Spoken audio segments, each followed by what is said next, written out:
Hello, everyone. Thank you for joining us for this webinar entitled Serving Newcomer, Immigrant, and Refugee Students in Secondary Schools, Comparing U.S. and European Practices.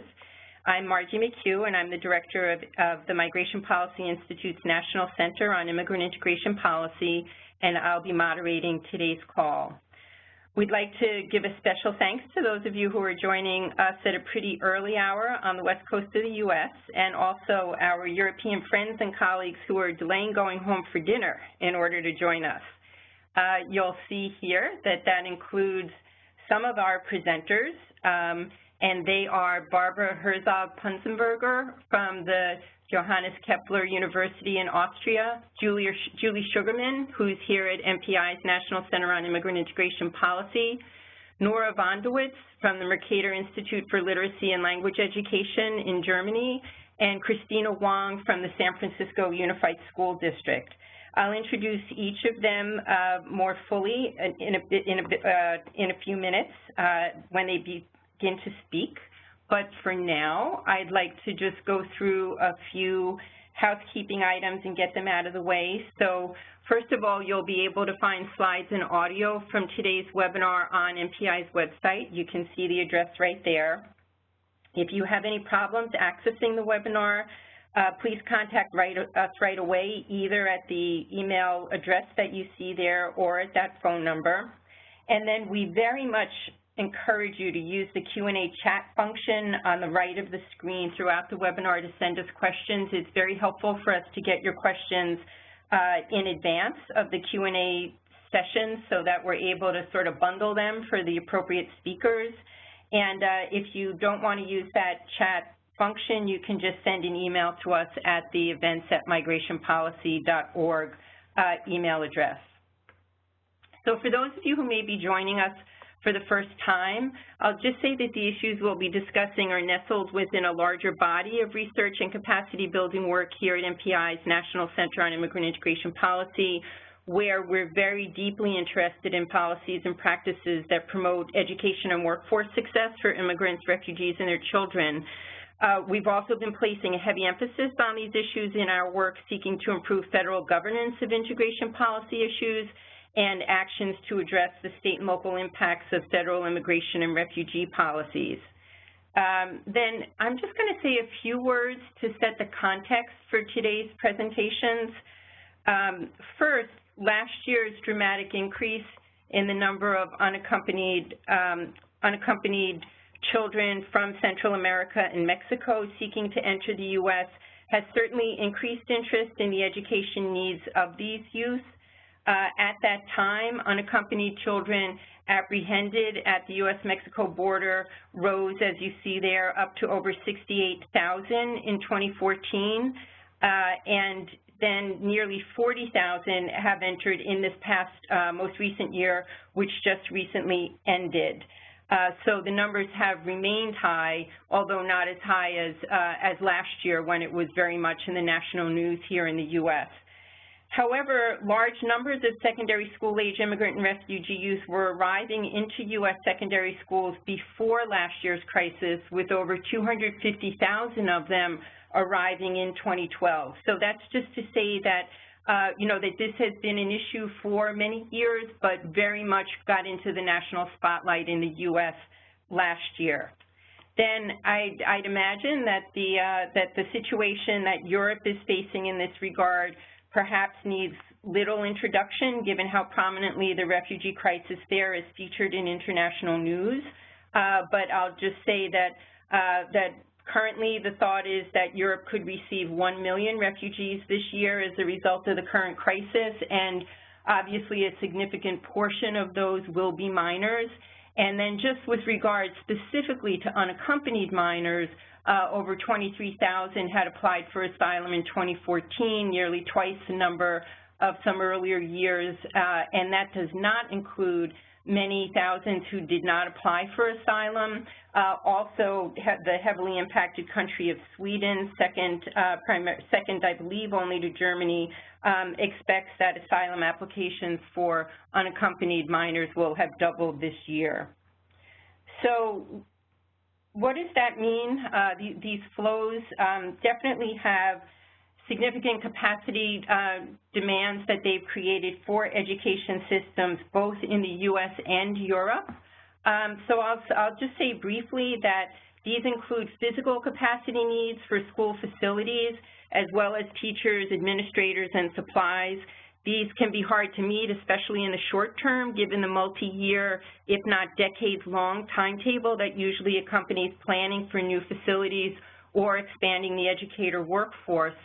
The flows also require instructional program capacities to be built or expanded.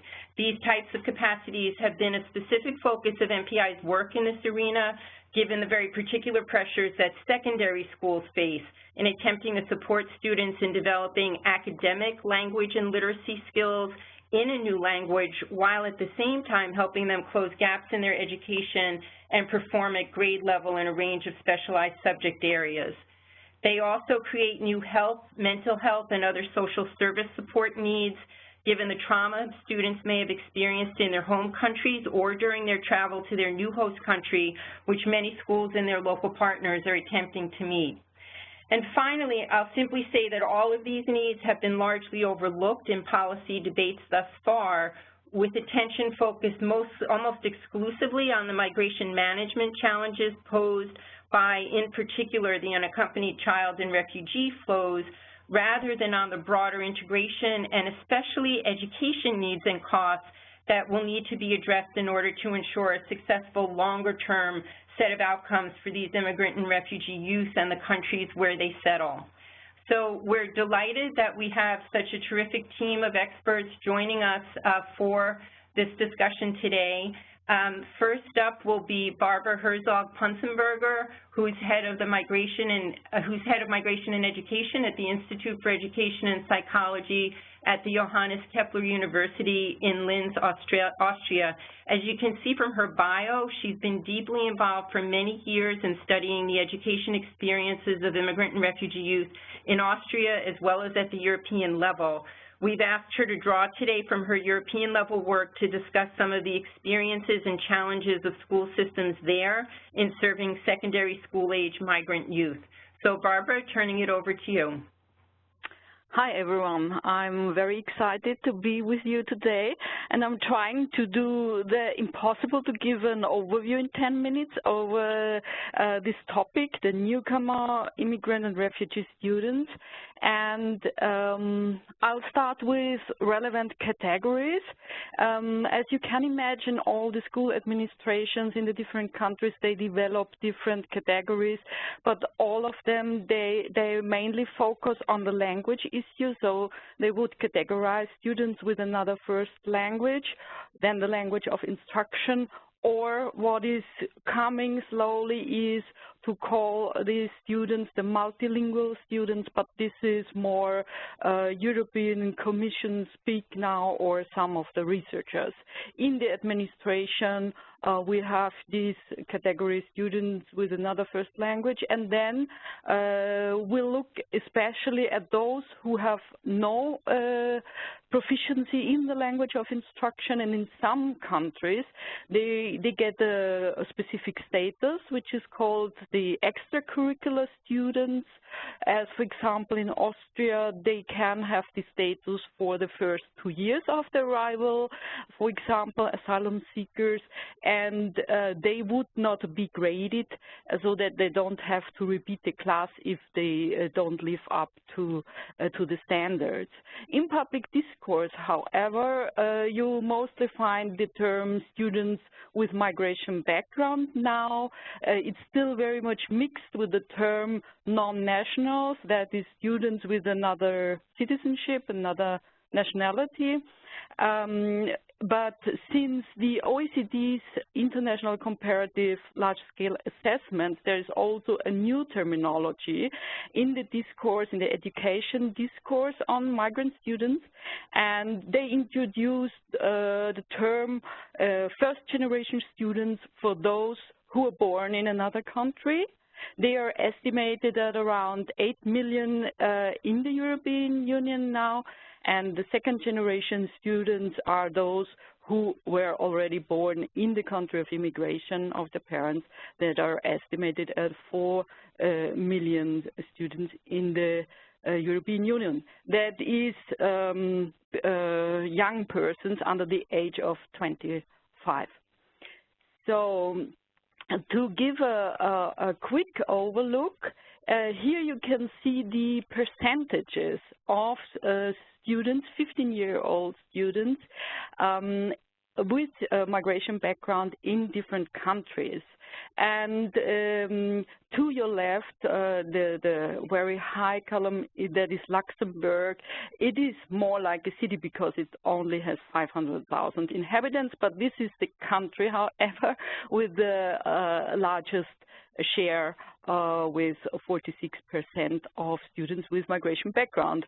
The red part of the columns are those who are foreign-born, so you can see that 17% in Luxembourg, as in New Zealand, the third column, are foreign-born. Then sticking to the foreign-born category, you can see that Canada with 13% and Australia with 10% are those with rather high shares.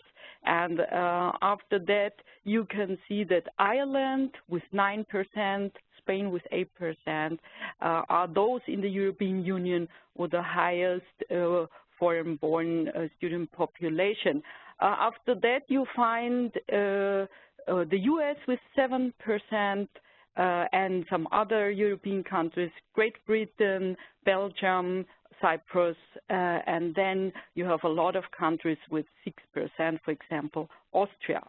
So this is to give an image,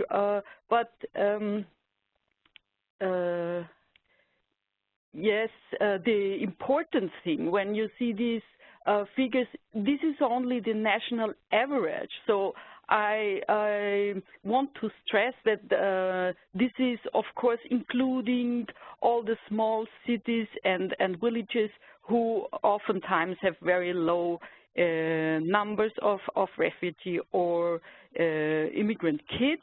But when you look into the bigger cities, there is a totally different situation. Cities often have very high proportions, and I have here two examples, like London. As you can imagine, with over 8 million people, over 40% of the pupils in London schools speak English as an additional language, and Vienna with 1.8 million inhabitants, 52% of the students speak German as an additional language. And actually, this was 2010. In 2015, it's 56%. We have an annual growth rate in multilingual children of 0.5 to 1.5%. So it's really growing rapidly since 2000.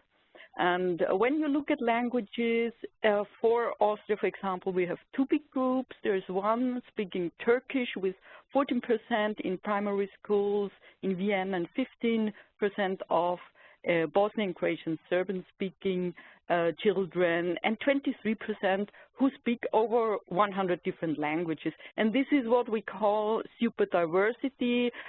During the last 10 to 15 years, the ever-growing multiplicity of languages is, of course, creating a bigger challenge because you cannot easily apply bilingual instruction or models to this situation.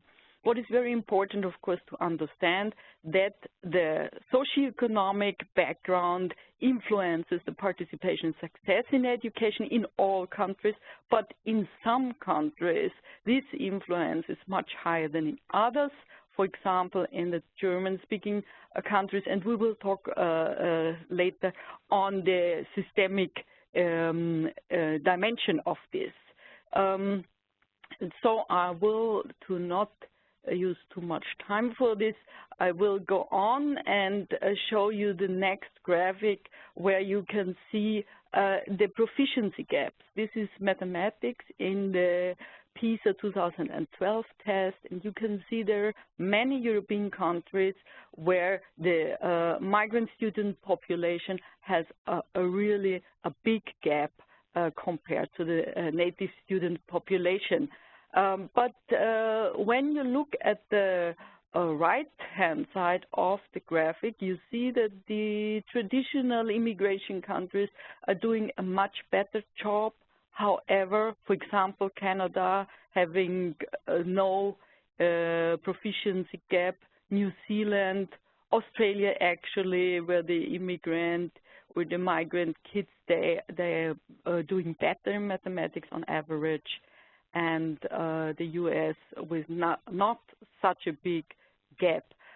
However, this is of course a very rough picture because it's on average.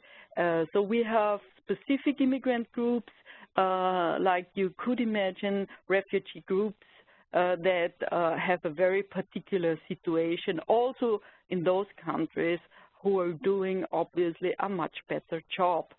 So to look at the countries and compare and try to understand what is the policy lesson, of course we have to remember that they have a lot of different traditions, different education systems, also different immigration and integration policies, especially in the European case, with very big differences. We have a problem also with the data gap. For refugee students, for newly arrived migrants, we would need a breakdown according to the year of immigration or length of stay to understand how much language proficiency they could have gained. Like if they only stayed 2 years or 5 years or 10 years, that's a big difference. But we mostly don't have good information on that. And also many times no information on their prior knowledge in the different domains, academic, language, mathematics, and so on. Therefore, efficiency of policies is very hard to measure. Also, we have a lack of policy monitoring data. However, when we look, for example, at specific groups, like a group coming from Turkey, the parents coming from Turkey, and looking at their educational success in different European countries, we can draw some lessons from this. One of the important and most general conclusion, as for example from the European Commission studies on newly arrived migrant students in 2012, they reached the conclusion that the newly arrived students and refugee students should not be treated as a specific target group, but that it is much more beneficial if you understand them falling into the broader category of immigrant children with another mother tongue or multilingual children, and you have a comprehensive educational support system addressing all kinds of individual needs. This is more successful in many dimensions, also that the immigrant kids are not automatically treated as low ability kids and are looked at in their individual needs and abilities. If we look at the system level, there are some very important conclusions from the educational systems, like, for example, the age of tracking. As you may know, there are some countries who track students according to their abilities or their perceived abilities already with age 10. But we found out, and many studies are looking at that later tracking is giving more opportunities to those who are trying to catch up with the language and who at the same time, of course, have to learn all the academic content while trying to catch up with the language. So as, for example, tracking at age 14 or 15 would be much more beneficial than earlier tracking. The same thing is true for half-day schooling. We have several systems where school finishes at 12 or 1 or 2 o'clock, and after that the children are at home, either alone or with parents who, in the case of refugees or some immigrant parents, who cannot help them adequately with their homework, with their study.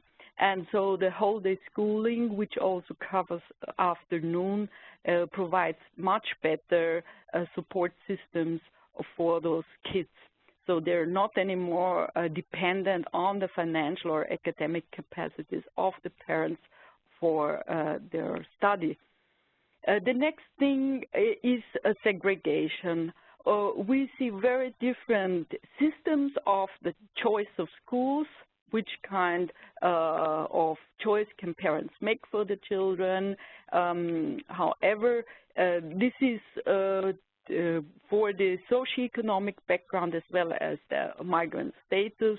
The controlled choice for the school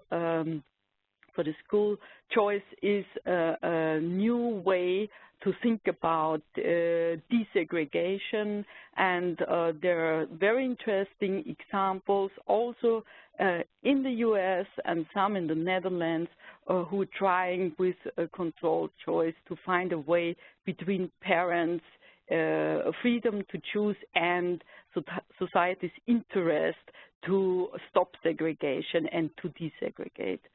Next point is that oftentimes there is no or very little insufficient assessment of academic or language knowledge at entry, so that the school doesn't really know what is the how much developed the different dimensions are, and the kid, at which point the kid really is. So we have to set up a good system for this information exchange with the family and assessment to identify the right school and the individualized education strategy. Last but not least, there is the highest level, that is what we see, the national rules oftentimes don't come down at the regional or local level. There are sometimes enormous discrepancies. So in some countries, schools are left to themselves in following very broad guidelines and allocating funds they get. And in other systems, the education providers do not have autonomy to tailor entitled support to individual needs or local circumstances. So it would be very important to have this combination of discretion and national monitoring to ensure effective implementation of policies.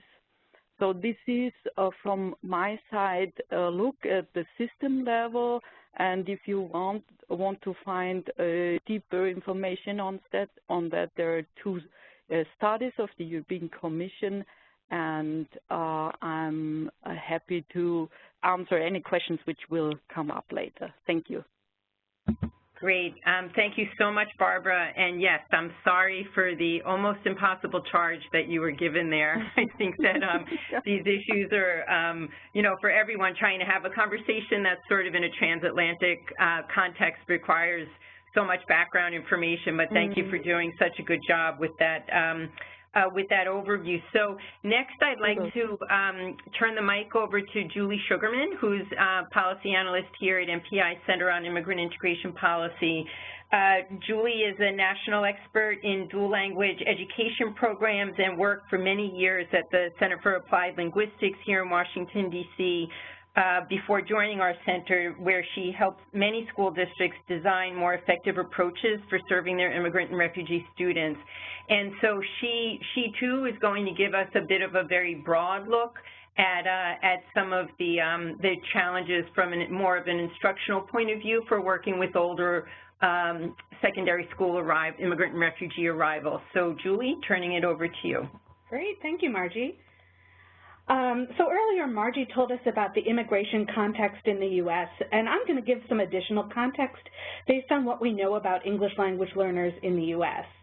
We know that language is not the only critical issue when we're talking about immigrant students, but it's common in the U.S. to talk about immigrant students through this English language learner frame because the educational data that we refer to is most often based on ELL status, not foreign-born or migrant background status.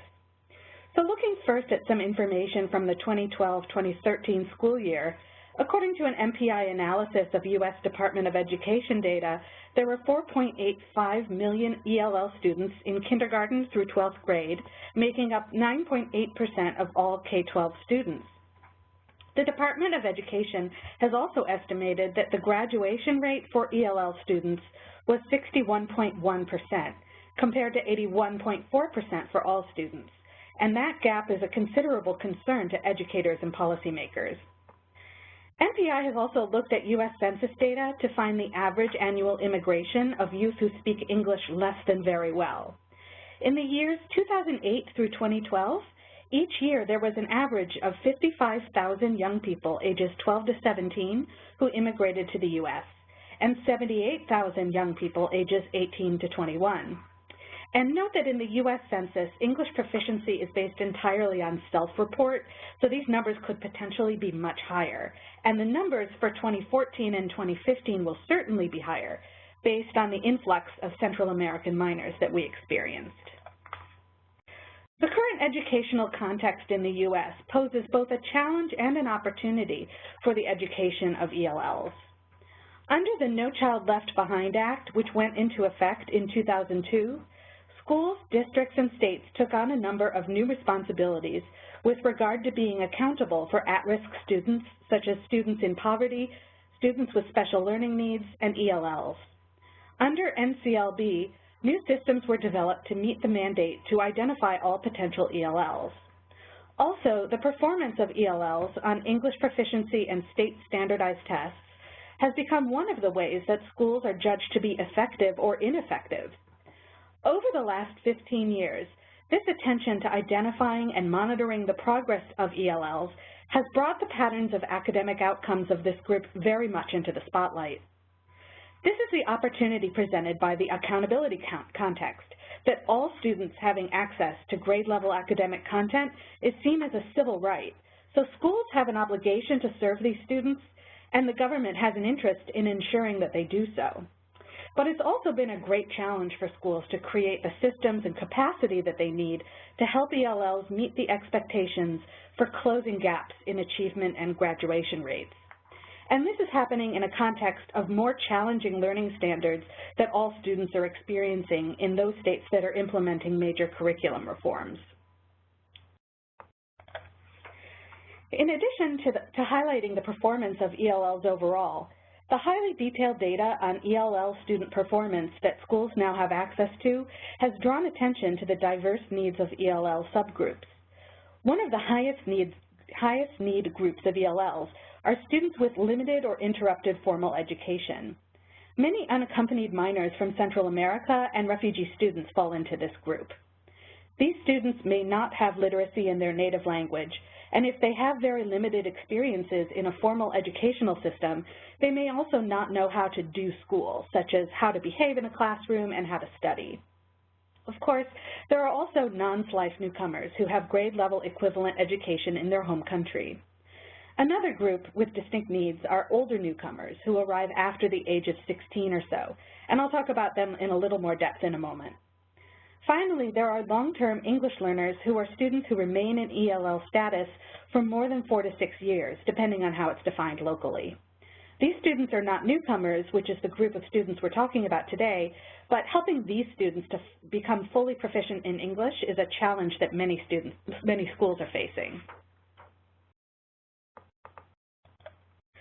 So, serving students with such diverse backgrounds and learning needs, as we just saw in the slide on ELL subgroups, is one major challenge to secondary schools that are receiving high numbers of new immigrant and refugee students.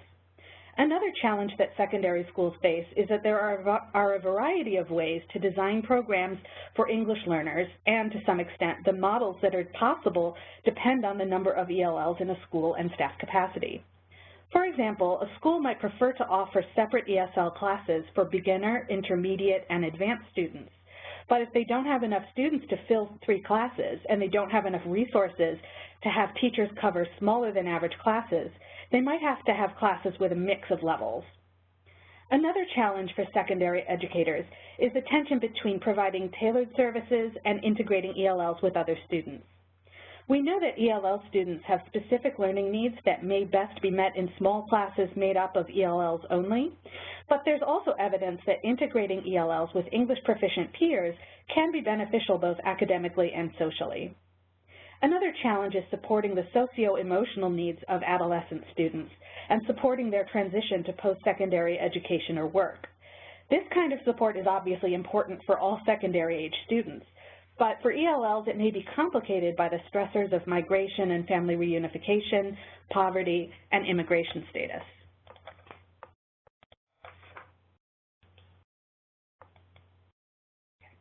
I want to move now to talking about how some schools are responding to the various needs and challenges of ELL education.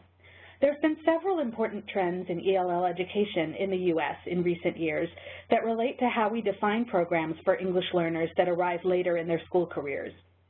First, we think of the definition of these ELL students as going beyond attaining basic English.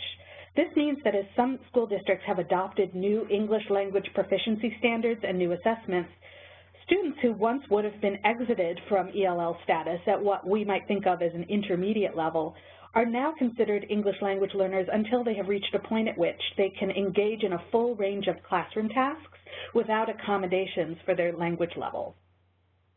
Because of the emphasis on academic language, more school systems now see the development of English language proficiency as a responsibility of all teachers in secondary schools, not just the specialist ELL teachers. Because of this, these schools are now working to ensure that ELL and general education teachers can provide both language and content instruction in an integrated way. Further, where the ELL teacher traditionally focused on providing direct services to small groups of students, ELL teachers may now be called on to mentor and coach general education teachers and to co-plan and co-teach with them as well. With these educational shifts in mind, I wanted to highlight some of the many competencies that school systems in the U.S. are seeking to develop in order to ensure that both ELL specialists and general education teachers will be able to effectively serve ELL students who arrive in the secondary school years. First, teachers should understand the cultural and political context of ELL education, including how cultural differences affect communication between schools and students and families. Both general education and ELL teachers may need specific training in collaboration and co-teaching so that they can make the most of opportunities to learn from each other. All teachers who have ELLs in their classes should understand the basics of second language acquisition, and teachers who have students with limited literacy may require training on literacy instruction for students with a wide range of reading and writing skills. There are also a number of instructional strategies that are critical for effective ELL teaching. These include creating language objectives in each lesson so that students know not only what content they'll be learning, but what language skills they'll be practicing in that lesson. Building on students' background knowledge by linking new concepts to what students already know and doing so in a culturally relevant way. And ensuring plenty of interpersonal interaction so that students are talking about content concepts and practicing language skills. Finally, it's important for all teachers of ELLs to understand appropriate assessment practices and how to use assessment data to improve instruction. In addition to attempting to improve ELL instruction, some school districts have also been experimenting in recent years with new approaches to program design for secondary school newcomers. Newcomer Centers are an increasingly common option in U.S. school districts that want to centralize how they provide services to students who are brand new to the country. There are a variety of implementation models. Some centers have newcomers attend for 1 to 4 semesters and then transition to their neighborhood high school. And some centers are open to students for the duration of their middle or high school career. Some programs take up an entire school, some operate as a school within a school, and some operate as a set of courses and supports in the context of a regular middle or high school. Depending on the size of the district, there may be one newcomer center or a number of centers spread out across the district. An important feature of Newcomer Centers is that they are able to differentiate instruction for students with limited literacy in any language and limited formal learning skills. They're also able to focus on helping new students with acculturation, study skills, and with specialized academic counseling and support. Finally, given the older ages of many unaccompanied minors and the trend toward tougher high school graduation requirements, an issue that's increasingly pressing in many school systems is how to serve older newcomers, those who arrive in the U.S. at 16 or older, well beyond the typical age for enrolling for the first time in high school. In many states, students may stay enrolled in the K-12 system of free public education until they're 20 or 21, and students who immigrate to the U.S. and don't have a high school diploma may be legally entitled to enter the K-12 system until the maximum age as determined by the state. As important as it is that these young people have an opportunity to get a high school diploma, many practitioners struggle to know how to serve them, particularly whether these students should enroll in a high school or in adult education. It's important to know that the 4-year graduation rate is used as an accountability measure for U.S. high schools, and administrators have legitimate concerns with how their school may, in a sense, be penalized for serving large numbers of students who require more than 4 years to complete their degrees. Administrators may also be concerned that older students will not be able to accumulate enough credits to graduate before they age out of the system. An adult education program may be seen as a better setting for these students if it has a greater capacity to teach initial literacy to older students, but the adult education program might not be able to offer the required courses for a high school diploma or may have a long waiting list. Finally, attending and completing school may be particularly challenging for older immigrant youth who feel pressure to balance school with other priorities, such as work or family responsibilities. Great. So, Julie, thank you very much for all of that.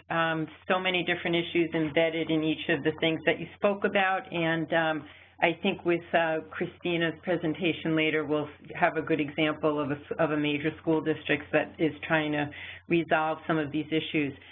Thanks to those of you who have already sent in questions. If you would please, if you have questions, please send them in as you think of them using the chat feature at the side of your screen. You can also email them to events@migrationpolicy.org. So now it's a great pleasure to turn to Dr. Nora Vondovitz, who works at the Mercator Institute for Literacy and Language Education at Cologne University in Germany. Nora leads a range of projects there that are focused on the needs of children who arrive at the into secondary schools and who don't have proficiency in German. So she is very much akin to some of the researchers here in the U.S. that are looking at those issues from an English language learning perspective. We were delighted that she was able to join us because she's very recently been involved in publishing a report that provides an overview of the legal frameworks, models, and support services for newly arrived young people in Germany. So a very, very timely report for all of us here in the U.S. who are looking for new ideas around these issues, and certainly for Germany, which is so heavily impacted by the current migration and refugee crisis.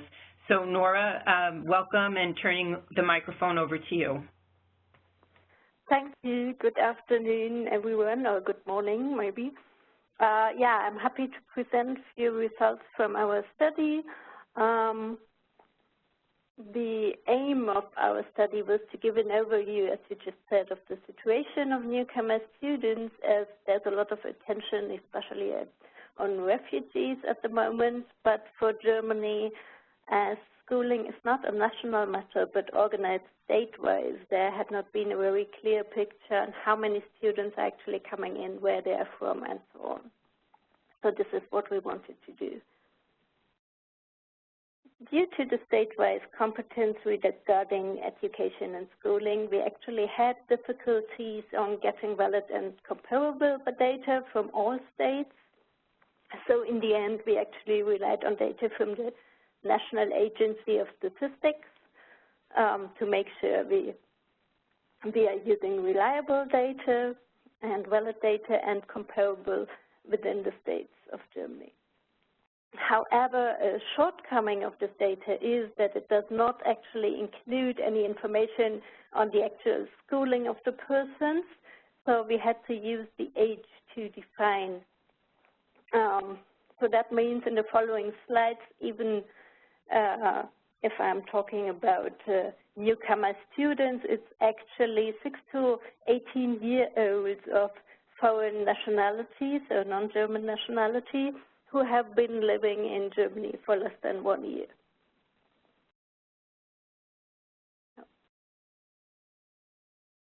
The first result is actually an expected one. The numbers are rising since 2006.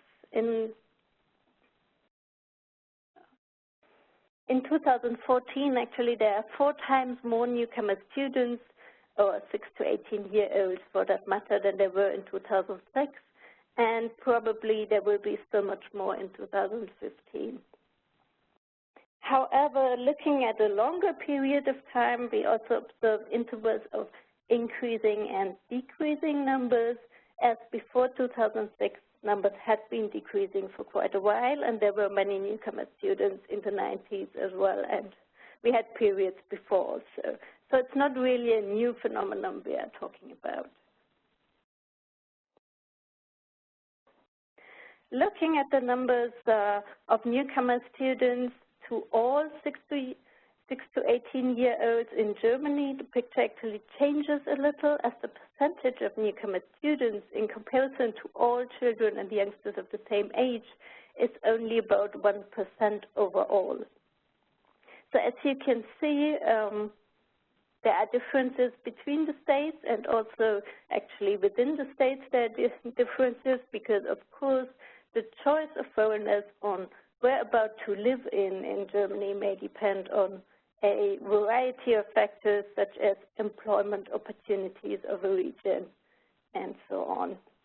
It's only asylum seekers who are centrally distributed and not allowed to choose where to settle, at least when they first come in.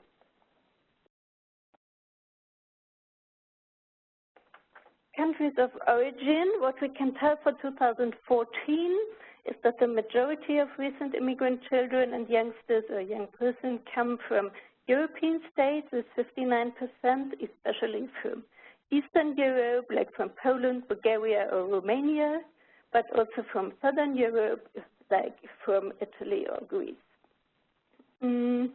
Asia follows up, representing 27% in 2014, whereas African states account for 9% and American states for only 4%. So if we pick out Syria, for example, we can see that the numbers multiplied almost tenfold between 2012 and 2014. But for example, also for Afghanistan, we see that even though it descends in position from 3rd to 6th, it still rises in totals, like the number of persons actually increased. Now, we have divided the group by age and separate them closely according to the German school system. So we have primary school and secondary schooling. So 2/3 of the group hence would attend a secondary school. It's from age 10 onwards. In a few countries it's from age 12, but generally age 10. And we can see that all age groups are more or less of the same size, between 6 and 8% each. However, there's one exception, which are the 18-year-olds with a share of 14%. So roughly that's double of the other age groups. Additionally, I have to mention that at the upper end, the data is least reliable with regard to schooling or students, because first, in some states, compulsory schooling may not necessarily end at the age of 18. Plus, even if compulsory school attendance may not apply anymore, it may still be possible under some circumstance to attend a vocational school, especially if you are enrolled in a vocational training. So newcomer students senior to 16 years they generally do not get, they do get assigned to vocational schools. They do not come to other types of secondary schools. So in sum, here we have to assume that the total of students for vocational schools is actually quite a bit larger than what we see here, and so that these schools are indeed the most challenged ones in the current situation. Now, how are the Newcomer students actually being integrated into schools? We differentiated 5 models of schooling depending on A, the amount of time a Newcomer student spends in a mainstream class or in a parallel class, and B, whether the language training is specific for the group of Newcomer students or is a general one. So parallel classes are classes for Newcomer students with no little German only. So the students do not participate in regular class with other students, and this approach is actually quite common at secondary school level especially. We further distinguished then 3 models of parallel class, with or without graduation, or the semi-integrative one. The difference between these models lies in the duration of the parallel class and in the transition to mainstream class. So you can either stay in a parallel class to graduation, which means that you may maybe not ever attend a mainstream class or only after graduation, but this type exists only with the exception of Hamburg actually at vocational school level. So more common are parallel classes that last for a certain period of time, usually it's 1 year, after which the students then switch to a mainstream class. Or maybe if it's the semi-integrative approach, then students do not switch at one point in time, like at the beginning of a school year, but they may transit from their parallel class to a mainstream class stepwise, starting with some subjects that are maybe music or arts or physical education, and then add on other subjects like math or maybe English or other languages and so on. Still, at the moment, we cannot really tell which of these models works out best. There's little evidence for this, and also the organization model actually does not coincide with a certain concept of teaching or quality of teaching necessarily. So whether one form of organization works out for one particular school or not may depend on many more factors, like the number of newcomer students at this particular school, the collaboration within the school staff, the cooperation with external partners, and so on.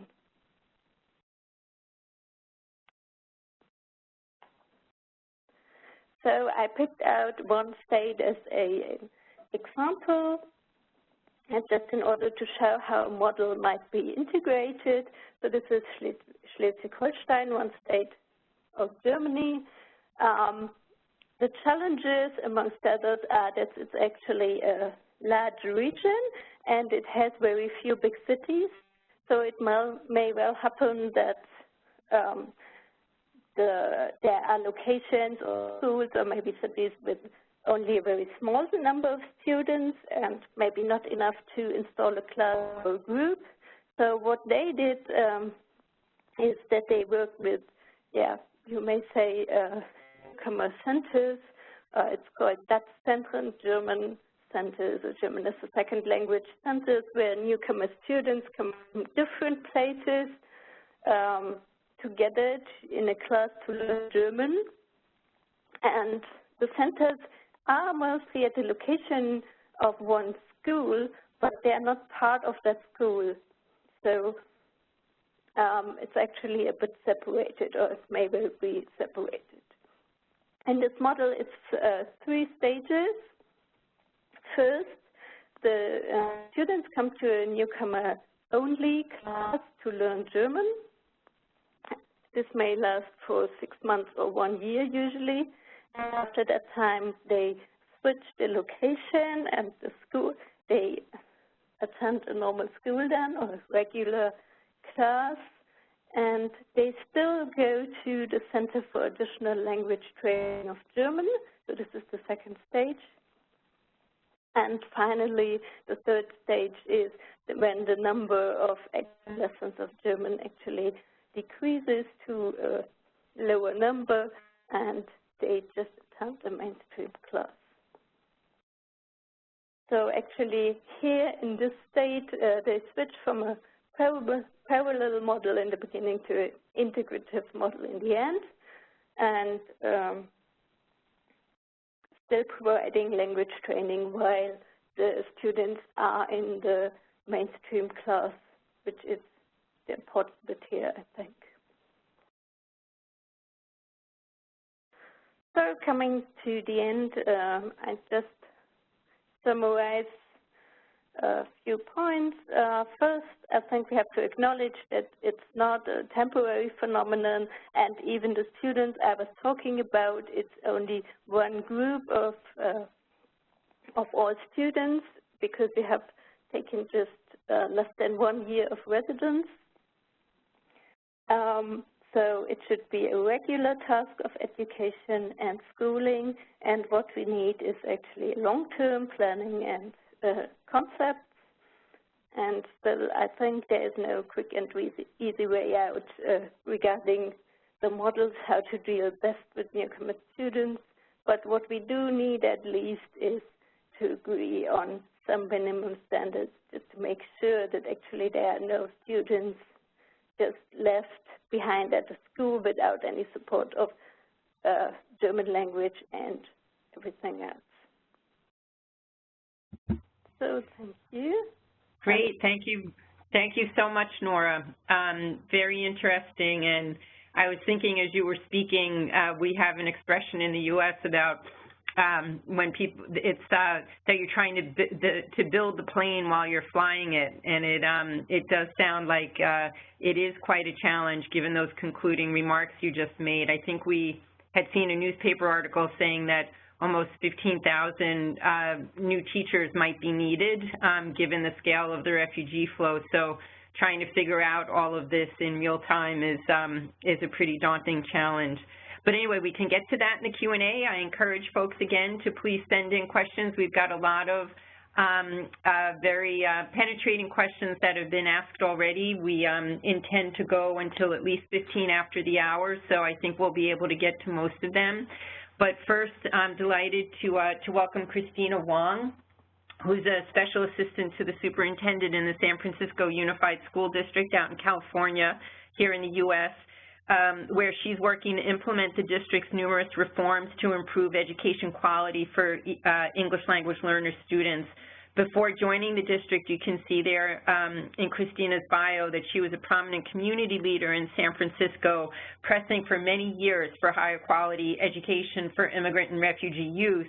And the district smartly pulled her on into the inside to help implement a lot of the things that she'd been calling for many years. So, Christina, great to have you, and I'm turning the presentation over to you. Great, thank you so much, Margie.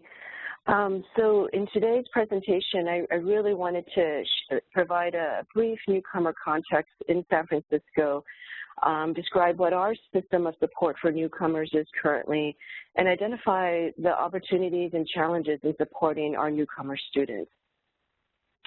So San Francisco has had a tremendous history in serving many different newcomers from all over the world. And you can see here that at this point we have 2,683 newcomer students with U.S. entry years of 2013, 14, and 15. A bulk of our students do come from China, 32%, but as you can see that we also have a number of students from El Salvador, Guatemala, and Honduras, and Mexico, Spanish-speaking countries, so that equates to 35%. In San Francisco Unified, we do have Newcomer Pathways at the elementary, middle, and high school At the elementary level, we have standalone sites at Chinese Ed Center and Mission Ed Center, but in middle and high, we've chosen to have a newcomer pathway within a school. So you can see here at the middle school level, there are 4 schools, and at the high school level, there are 6 different newcomer pathways. This allows secondary students to have the opportunity to be both in a sheltered program, but then also have access to other activities and other students that are English proficient and can serve as language models and supportive peers. Our system of support for high school newcomers is multifaceted. So you can see in the center that as a newcomer EL, their first introduction to a school community is basically at the Educational Placement Center. That's prior to even arriving to a school site. But once they arrive to the school site, their first stop is at the school counseling office.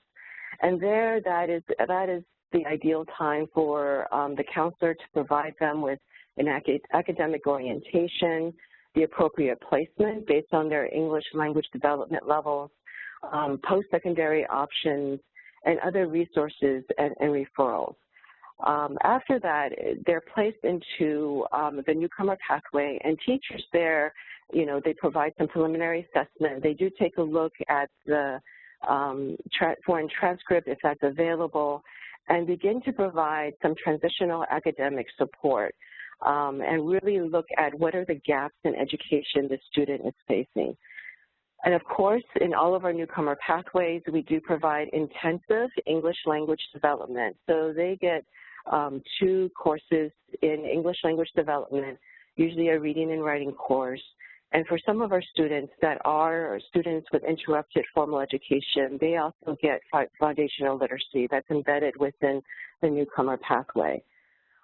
For a lot of the newcomer students, they not only rely on a lot of the support from our teachers, they also need the help of our wellness programs that we have at every high school. So there's a lot of connection and communication between the teachers and the wellness program.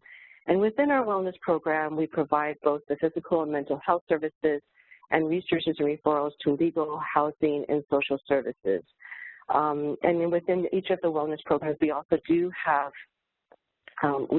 language-specific support groups that really can help students make that transition and begin to, work with their peers and have other peers that they can rely on. In addition to the wellness program, we also have very strong school partnerships that include academic and peer support, a huge community of legal services and mental health services. And a lot of this was really possible because of our partnership with our city government and understanding that San Francisco is a sanctuary city and that we really need to support all of our newcomers at many different levels, not just the student, but also the families. So just referring back to what's been discussed about the unaccompanied immigrant children and the surge that we've experienced nationwide, you can see here that in San Francisco, in 2010 and 11, from the Central American countries, we only received 148. And in 2014-15, our most recent numbers, we ended the year with 453 students. So we did have a great increase of Central American newcomer students. And at this point in time, 3 months into the school year, we have 196 students from those countries. One thing that we did in response to the surge of unaccompanied immigrant children was to build this new program called Caminos.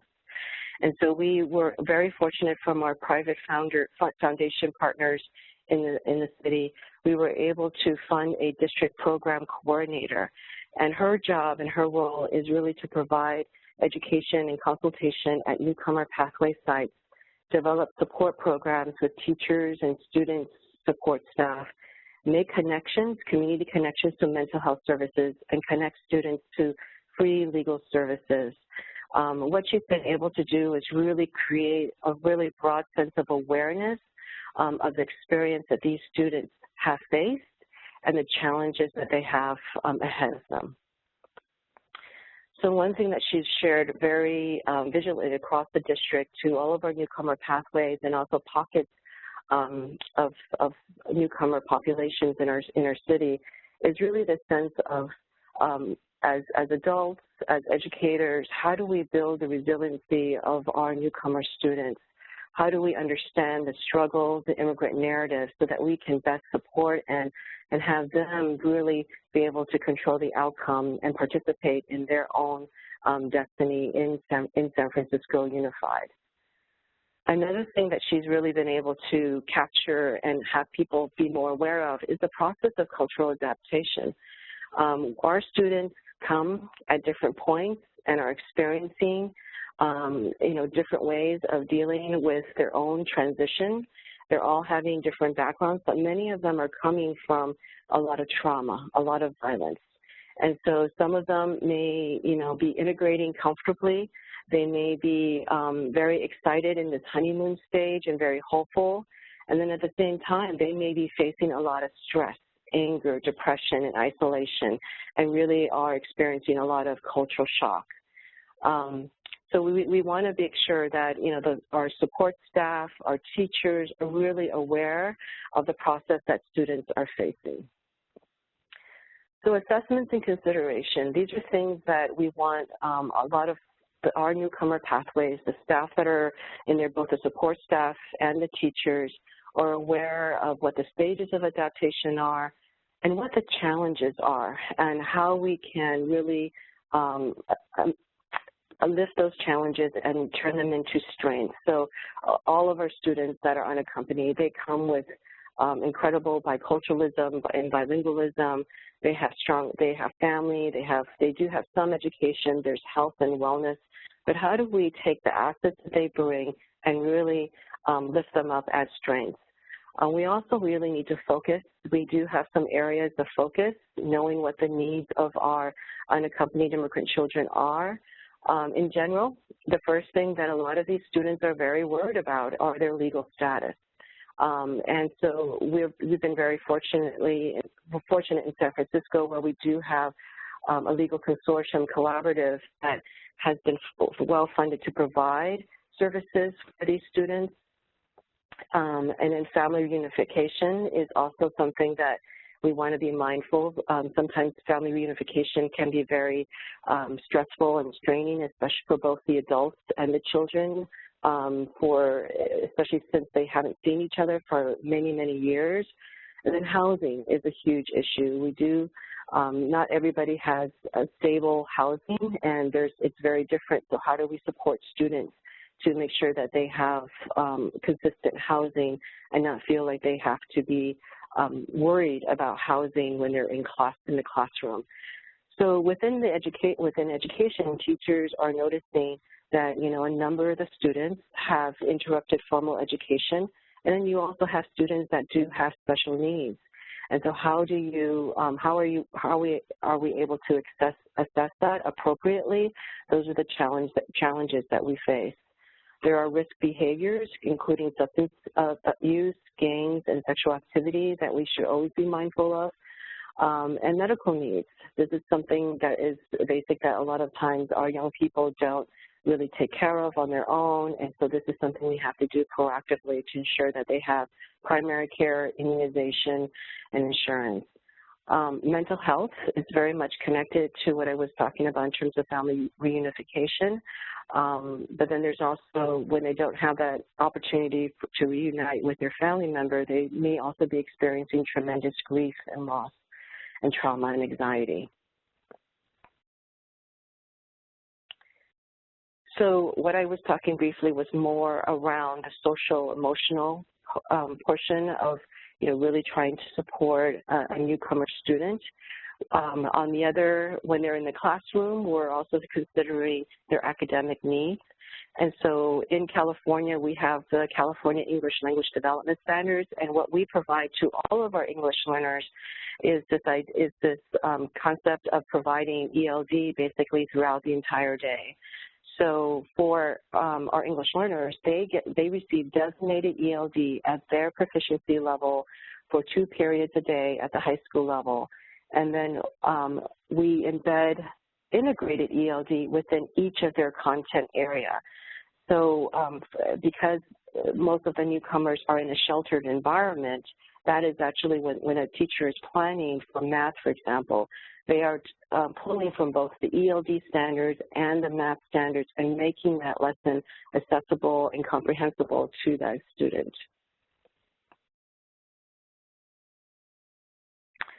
Some of the structures that we've been working on and are still developing is really to provide both the linguistic and academic support for newcomers. So at the district level, we have newcomer professional learning communities by content area.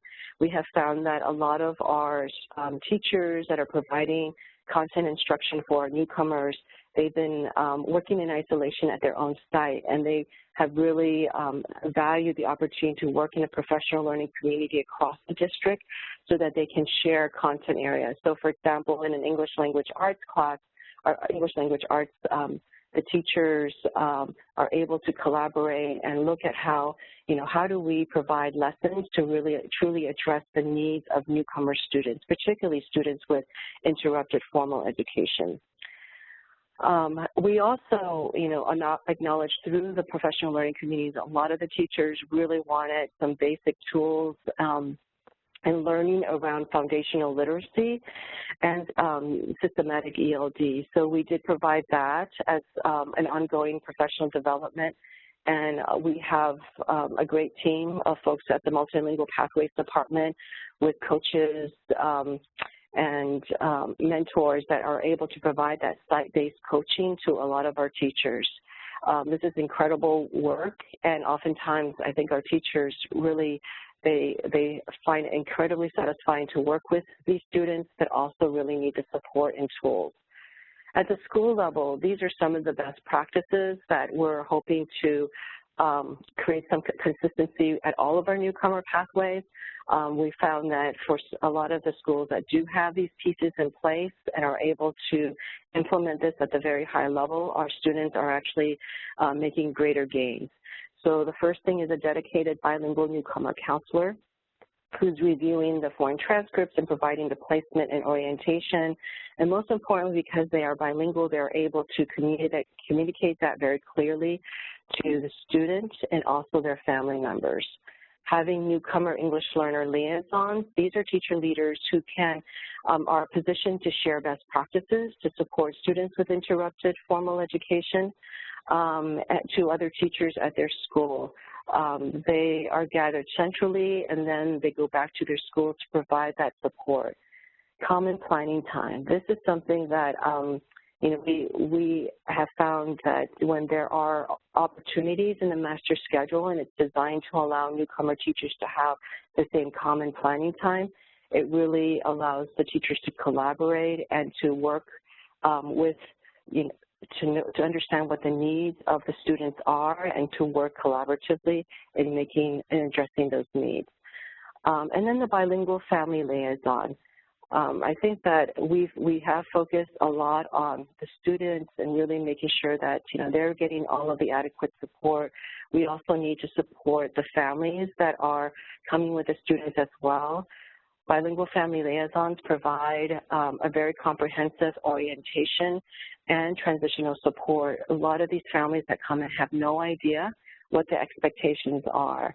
And in our district, we really try to engage parents so that they are empowered to be able to support their students and their children at home.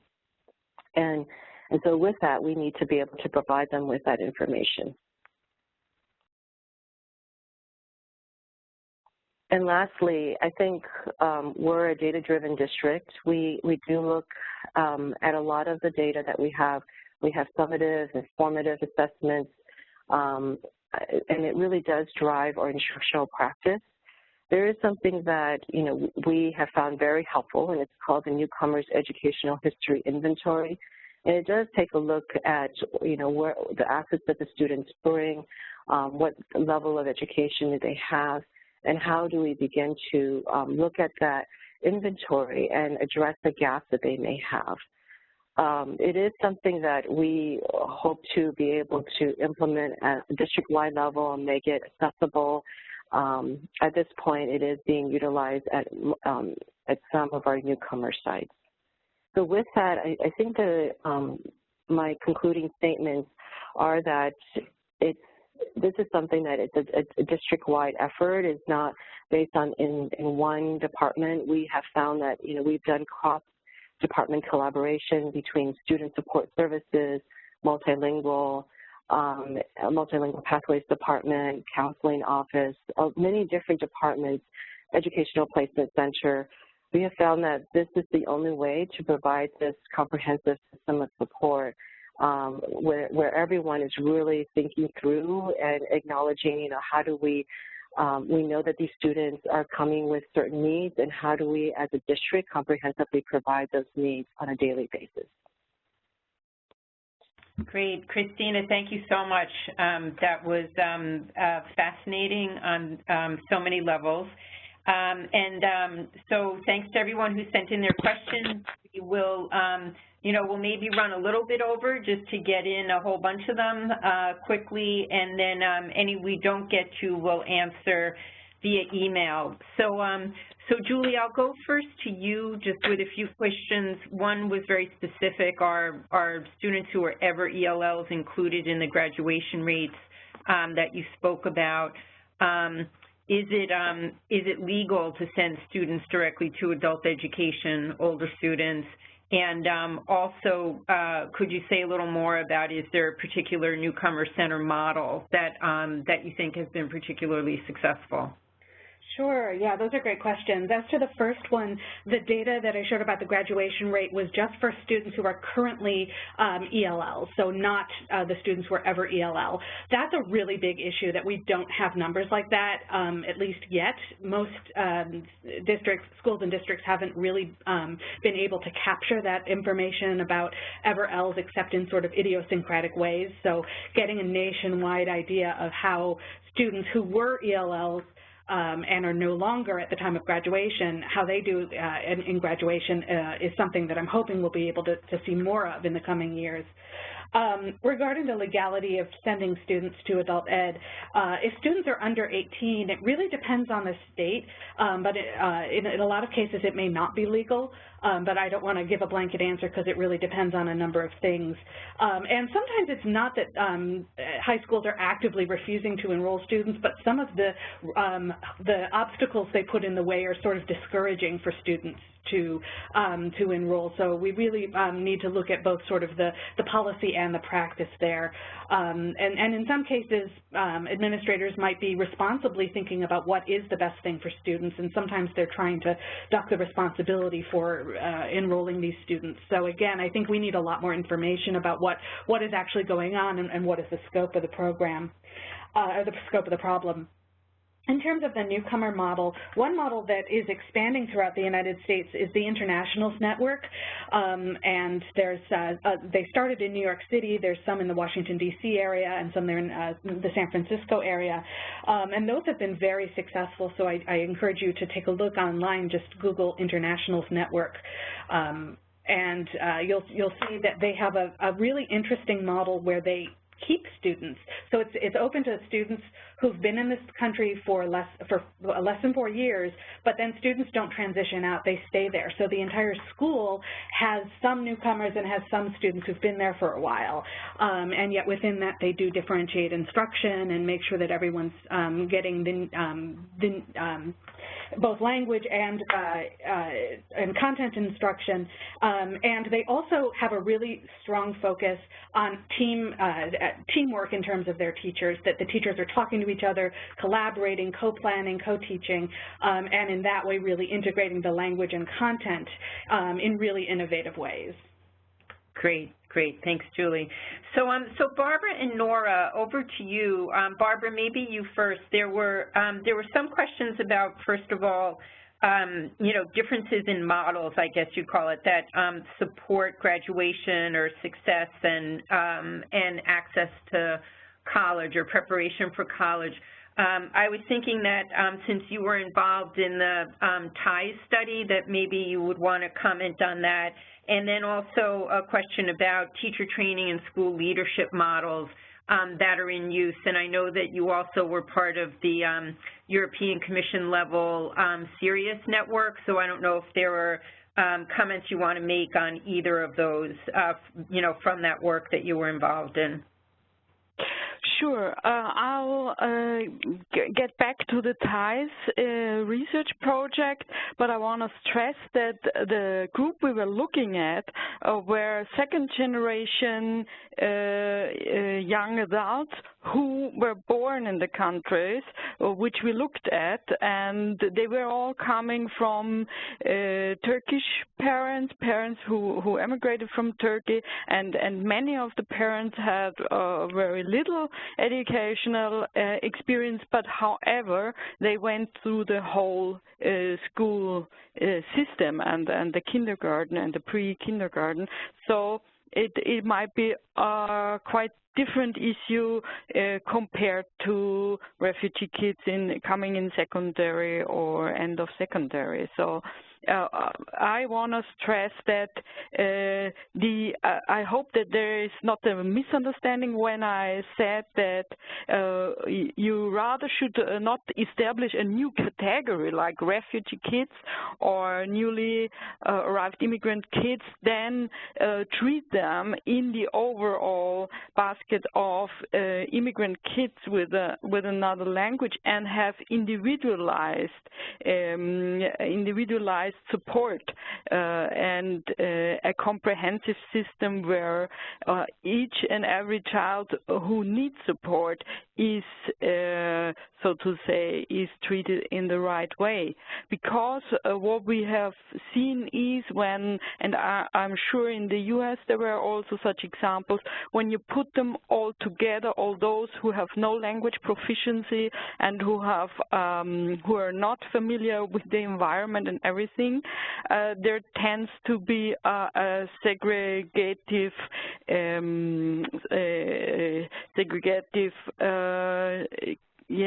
how should I phrase it? A thing which that is very hard to overcome after some time, because they are not mainstreamed and they are not part of the other school environment. So that is I think the big worry about establishing new categories.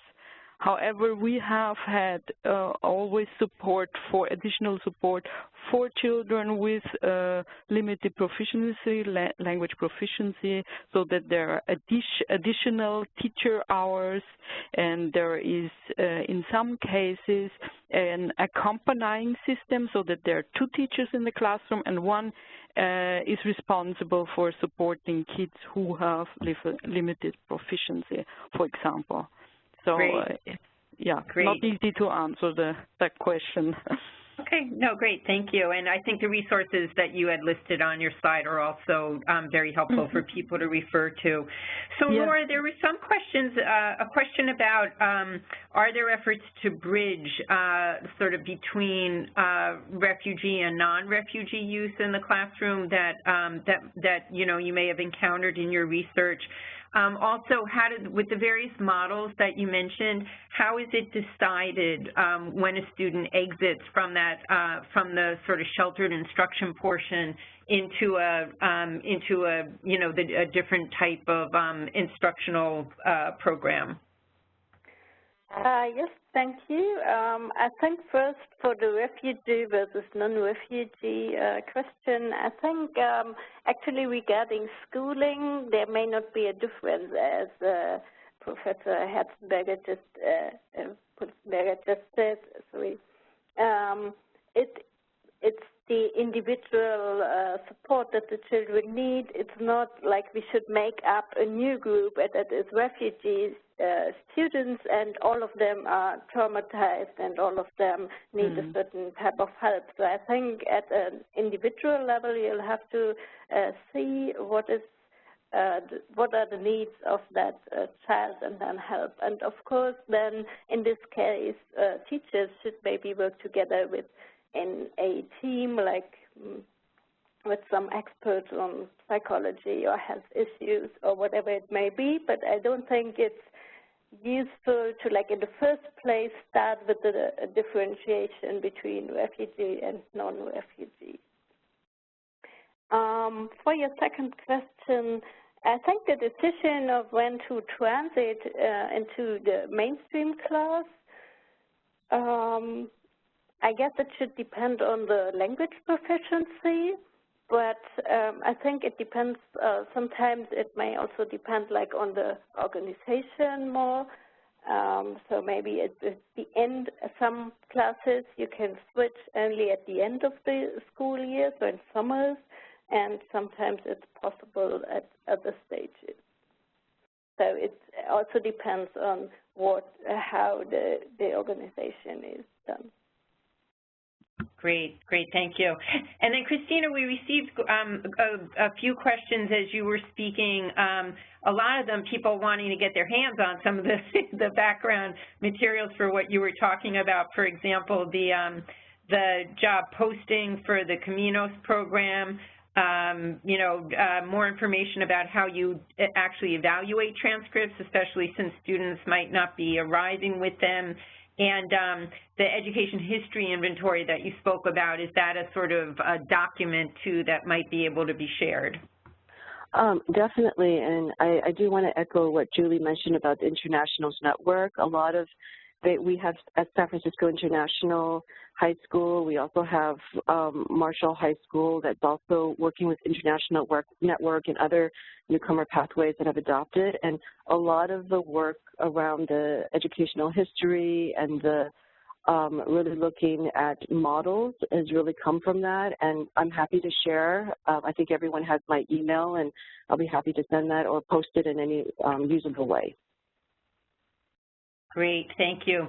So I want to say just a few things by way of closing, since we've already run a little bit over, and that is part of the work that MPI is doing around this began with the symposium that we hosted in Brussels back in June that brought together educators and policymakers from the U.S. and Europe looking at some of these issues. And we will be publishing shortly a synthesis paper coming out of that and make available through links in that report a lot of the different presentations that people gave and the background materials that they used as sources. So I'm saying that partly to get at a number of you wrote asking a lot of questions about how can you get your hands on some of these different resources. So that'll be one way that that would be possible. There are also some questions about looking at refugee progress more generally. Maybe we'll follow up, we'll just follow up by email related to that, because MPI does have some new reports that it's done related to the progress of different refugee groups. Also, there were questions about what might MPI be able to do to help some states or districts in this regard, partly with regard to the age out, that those people Julie was talking about, the older youth, and whether they're eligible for services or not, and how do you walk that difficult line, of not wanting to violate a student's right to be trying to actually get a diploma, which will be very helpful for them, but at the same time being realistic perhaps about whether or not the student even is up to trying to complete that, given the other pressures that are on them. So we've been doing interviews with a good number of districts that are receiving a lot of late arriving students. If we haven't spoken to you yet, please just write, and you want to give us some ideas, please write to either me or Julie, because we'd be happy to talk to you about some of the needs that you're facing, and whether we've been trying to think about what sort of communications infrastructure and the like that we might be able to create among districts in the U.S. that are working on these issues and would really like to be more connected and do better sharing of resources.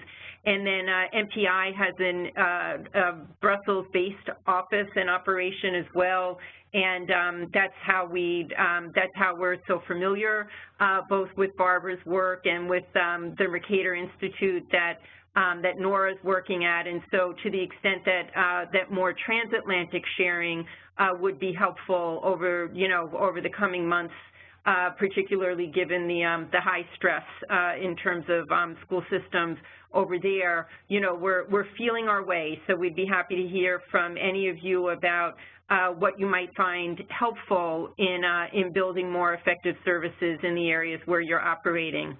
So with that, I'll just say, express enormous gratitude to all of the speakers. It's just so impressive to hear about so much of the work that has been going on in this regard.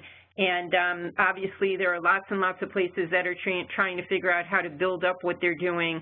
So hopefully there's a lot for folks to work off of, and we'll do our best to make more of what's out there visible to everyone who's trying to work on these issues.